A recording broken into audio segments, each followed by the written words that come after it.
अभी हम लोग पढ़ रहे हैं कि एचसीएफ कैसे निकालना है। हम लोग जानते हैं कि एचसीएफ निकालने हम लोग गुणनखंड विधि का प्रयोग करते हैं, भाग विधि का। और तीसरा एक नियम होता है कि हम संख्याओं घटाव करके भी एचसीएफ निकालते हैं। तो मान लेते हैं कि मेरे पास कोई एक सवाल है, हमने एग्जाम्पल लिया है 16, 20, 40, 60 और 48 का क्या है, एचसीएफ निकालना है। अब एचसीएफ हम लोग दो नियम से तो निकालते हैं सभी, लेकिन हमें निकालना है कि कम टाइम लगे, उसके लिए हम लोग घटाव करके निकालना है, घटाव मेथड का प्रयोग करेंगे। घटाव मेथड में क्या होता है कि ऐसा दो संख्या का चयन करना होता है जिसका अंतर सबसे कम हो। तो मेरे पास 16, 20 है, 20, 40 है, 40, 60 है, 60, 48 है, 48, 40 है। किसी दो संख्या को पकड़ेंगे जिसका घटाव सबसे कम हो।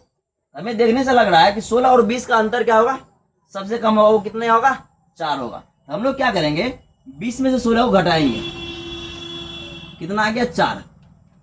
अब हमें इस 4 से चेक करना है क्या सभी संख्या विभाजित है।